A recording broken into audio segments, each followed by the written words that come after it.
My favourite field marshal అని ఈ మధ్య కాలంలో డొనాల్డ్ ట్రంప్ కూడా పదే పదే మాట్లాడుతున్నారు. అఫ్ కోర్స్ డొనాల్డ్ ట్రంప్ కనుసన్నల్లో, డొనాల్డ్ ట్రంప్ కళ్ళల్లో పడడం కోసం, అంటే ఆయన మెప్పును పొందడం కోసం, ఆయన ప్రశంసల్ని పొందడం కోసం అసీం మునీర్ కోట్ల రూపాయలు ఖర్చు చేశాడు. ముఖ్యంగా అమెరికాలో ఉన్న లాబీస్ మీద డబ్బులు పెట్టి, ఆయన పిఆర్ ఏజెన్సీస్ ఉంటాయి. న్యాచురల్ గా అమెరికాలో ఎలా ఉంటుందంటే, ఎనీ పొలిటికల్ సర్కిల్స్ కి ఒకరిని కనెక్ట్ చేయాలన్నా ఆ మధ్యలో కొంతమంది మిడిల్ మెన్ ఉంటారు, మధ్యవర్తులు. వాళ్ళు ఏం చేస్తారంటే, వాళ్ళు ఈ పర్టికులర్ ప్రెసిడెంట్ లేకపోతే ఆ అమెరికన్ ఎస్టాబ్లిష్మెంట్ లో ఉన్నటువంటి కీలక నాయకులకు చేరువ చేయడంలో కీలక పాత్ర వహిస్తారు. సో ఆ పిఆర్ యాక్టివిటీ కోసం Asim Munir millions of dollars ఖర్చు చేశారని ఈ మధ్య కాలంలోనే చాలా కథనాలు కూడా వచ్చాయి, చాలా ఇన్వెస్టిగేటివ్ స్టోరీస్ వచ్చాయి. సో అంత డబ్బులు ఖర్చు పెట్టి అసీం మునీర్ మొత్తానికి డొనాల్డ్ ట్రంప్ మెప్పును పొందగలిగారు. డొనాల్డ్ ట్రంప్ బూట్లను నాకే ఒక అద్భుతమైన అవకాశాన్ని పొందాడు అసీం మునీర్. సడన్ గా ఇప్పుడు ఏమైందంటే, అసీం మునీర్ ని ట్రాప్ లో వేశాడా డొనాల్డ్ ట్రంప్ అన్నట్టుగా ఆయన చేసిన వ్యాఖ్య ఇప్పుడు కనబడుతోంది. డొనాల్డ్ ట్రంప్ ఏం చేశాడంటే, ఇప్పుడు నిన్ననే ట్రూత్ సోషల్లో, ఆయన సోషల్ మీడియా ప్లాట్ఫామ్ లో ఒక ట్వీట్ చేశాడు. ఆ ట్వీట్ లో ఏం మాట్లాడంటే, ఆయన ఇప్పుడు ప్రస్తుతం ఇరాన్తో ఒప్పందానికి సంబంధించిన చర్చ నడుస్తున్నటువంటి టైంలో ఇంకో బాంబు వెల్చాడు. అదేంటంటే, ఇరాన్తో ఒప్పందం చేసుకోవడం గురించి పక్కకు పెట్టి ఇంకో ఒప్పందం గురించిన ప్రస్తావన తీసుకొచ్చాడు. అదేం ఒప్పందము అని అంటే కనుక అబ్రహాం అకార్డ్స్ అంటారు. అంటే అబ్రహామిక్ రిలీజియన్స్, మొదటి యహూదీలకు సంబంధించినటువంటి, ఈ జూస్ కి సంబంధించినటువంటి అబ్రహాం పేరు మీదనే ఆ మతం ఏర్పడింది. ఆయన సంతతిలోనే ఇంకోవైపు ఇస్లాం కూడా వచ్చింది. ఈవెన్ క్రిస్టియానిటీ, ఇస్లాము, జ్యూస్ వీళ్ళందరూ కూడా అబ్రహాం సంతతి అని అంటూ ఉంటారు, అది విశ్వాసం. సో అబ్రహామిక్ అకార్డ్స్ అంటారు. ఆ అబ్రహాం అకార్డ్స్ లో ఇజ్రాయిల్ ని ముందు పెట్టి డొనాల్డ్ ట్రంప్ అనే కాదు, అమెరికన్ ఎస్టాబ్లిష్మెంట్ ఒక ప్రయత్నాలు చేస్తూ వచ్చింది. అరబ్ వరల్డ్ లో ఒక సఖ్యతను క్రియేట్ చేయడం కోసమని యుఏఈ ఇజ్రాయెల్ మధ్య అబ్రహాం అకార్డ్ జరిగింది. ఆల్రెడీ అయిపోయింది, ఒప్పందం జరిగింది. అండ్ సౌదీ కూడా అబ్రహాం అకార్డ్ చేసుకోలేదు, కానీ సౌదీ అరేబియా ఎయిర్ స్పేస్ ని ఇచ్చింది ఇప్పుడు ఇజ్రాయెల్ కి. బహ్రెయిన్ కూడా అబ్రహాం అకార్డ్ చేసుకుంది, బహ్రెయిన్ దేశం కూడా. ఈ క్రమంలోకే మిగతా అరబ్ దేశాలు, దాంతో పాటు ఇస్లామిక్ వరల్డ్ లో ఉన్నటువంటి కీలకమైన దేశాలు, అటు టర్కీ కావచ్చు, ఇటు పాకిస్తాన్ కావచ్చు, జాయిన్ కావాలి, అబ్రహాం అకార్డ్స్ చేసుకోవాల్సిందే అన్న కోణంలో ఇప్పుడు డొనాల్డ్ ట్రంప్ ట్వీట్ చేశాడు. ఆ సోషల్ పోస్ట్ లో, ట్రూత్ సోషల్లో పోస్ట్ చేశాడు. ఆయన చెప్పింది ఏంటంటే, నేను ఫోన్లో మాట్లాడాను, యుఏఈ అధినేతతో మాట్లాడాను, ఖతార్ ప్రిన్స్ తో మాట్లాడాను, అటు టర్కీ అధినేతతో మాట్లాడాను, ఎర్డోగాన్తో, Egypt, Jordan, Bahrain, Saudi Arabia, వీటికి సంబంధించిన దేశాల అధినేతలు అందరితో మాట్లాడాను. వీళ్ళతో పాటు వీళ్ళందరూ కూడా రాజులు లేదంటే గవర్నమెంట్ ని రిప్రజెంట్ చేస్తున్న వాళ్ళు, ప్రెసిడెంట్స్, ఈ స్థాయిలో ఉన్నవాళ్ళు. వీళ్ళతో పాటు పాకిస్తాన్ ఫీల్డ్ మార్షల్ అయినటువంటి అసీం మునీర్తో కూడా మాట్లాడాను అన్నాడు.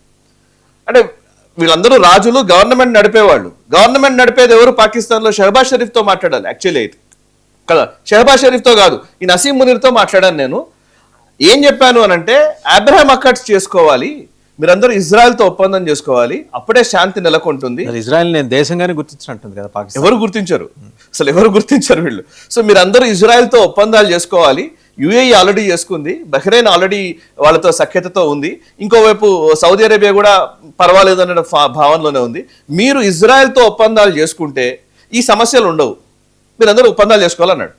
అసీం మునీర్ యాక్చువల్లీ ఈ మధ్య కాలంలో యుఎస్ మమ్మల్ని ఎలివేట్ చేస్తోంది, మాకు మధ్యవర్తిగా ఉండే అవకాశం కల్పించింది ఈ మధ్య కాలంలోనే, మాకు వైట్ హౌస్ కి పిలుస్తున్నారు, ఈ మధ్య మమ్మల్ని వాళ్ళ డిన్నర్స్ లో మమ్మల్ని ఇన్వాల్వ్ చేస్తున్నారు. ఇంత గొప్ప ఆయన అనుకోవటం పోస్ట్ మ్యాన్ నుంచి post master general, post master గా మారాం మేము. ఇంత గొప్పగా మారుతున్న క్రమంలో సడన్ గా ఇజ్రాయెల్ ప్రస్తావన తీసుకొచ్చేసరికి ఇప్పుడు అసీం మునీర్ ఎలా రెస్పాండ్ అవుతాడు అనే చర్చ మొదలైంది. ఎందుకు అసీం మునీర్ ఎలా రెస్పాండ్ అవుతాడు? దీంట్లో ఉన్న లాజిక్ మీరు ఇందాక అడిగారు, యాక్చువల్లీ అదే పాయింట్ మేజర్. ఇప్పుడు టర్కీ కానివ్వండి, లేకపోతే పాకిస్తాన్ కానివ్వండి, మిగతా దేశాలు ఏవి కూడా, ఈ అరబ్ దేశాలు ఏవి కూడా ఇజ్రాయెల్ ని ఒక దేశంగా ఇప్పటి వరకు కూడా అధికారికంగా గుర్తించలేదు. గుర్తించకపోగా ఇజ్రాయెల్ కి వ్యతిరేకంగా అనేక దాడులు చేశాయి, యుద్ధాల్లో కూడా పాల్గొన్నారు. ఈవెన్ పాకిస్తాన్, గతంలో పాకిస్తాన్ అరబ్ దేశాల యుద్ధం జరిగిన ప్రతిసారి పాకిస్తాన్ తన సైన్యాన్ని కూడా పంపించింది, ఈవెన్ జోర్డాన్కి పంపించింది, గతంలో సౌదీ తరఫున కొట్లాడింది. సో అరబ్ వరల్డ్ లో వాళ్ళెవ్వరూ కూడా, వాళ్ళకు కొరకరాని కొయ్యగా ఉన్నది ఇజ్రాయెలే. సో ఇజ్రాయెల్ ని తోటి ఒప్పందం చేసుకోవడం అంటే అసీం మునీర్ నిజంగా సూసైడ్ చేసుకున్నట్టే, నిజంగా నథింగ్ ఎల్స్. బికాస్ పాకిస్తాన్ లో ఉండేటువంటి ఎస్టాబ్లిష్మెంట్ లో పనిచేసేటువంటి ఏ నాయకుడైనా వాళ్ళు చెప్పే మాటల్లో మేజర్ గా మూడు శత్రువులు ఉంటారు పాకిస్తాన్ రాజకీయ నాయకులకి. అదే ఆ ముగ్గురు శత్రువుల గురించే పాకిస్తాన్ ప్రజలకు పదే చెప్తూ ఉంటారు. ఎవరు అనంటే మొదటిది హిందుస్థానీలు, ఇండియన్స్. 2 ఇజ్రాయిలీస్, యహూదీలు. 3 అమెరికన్స్. అఫ్ కోర్స్ అమెరికన్స్ ని వాళ్ళకి ఇష్టం వచ్చినప్పుడు ఫ్లిప్ చేయగలుగుతూ ఉంటారు, వాళ్ళ డబ్బులు కావాలి కాబట్టి. బట్ ఇజ్రాయెల్ అండ్ భారత్ విషయంలో మాత్రం విపరీతమైనటువంటి ద్వేషాన్ని పాకిస్తాన్ ఎప్పుడూ రాజేస్తూనే ఉంటుంది, ఎప్పుడు ప్రజల్లోకి తీసుకెళ్తూనే ఉంటుంది. అందుకే మీరు అమెరికా అనే ఒక మాటని, అమెరికాకు వ్యతిరేకతని ఎస్టాబ్లిష్ చేయడంలో ఇమ్రాన్ ఖాన్ పనిచేశాడు. సో అందుకే ఇమ్రాన్ ఖాన్ని తీసేశారు.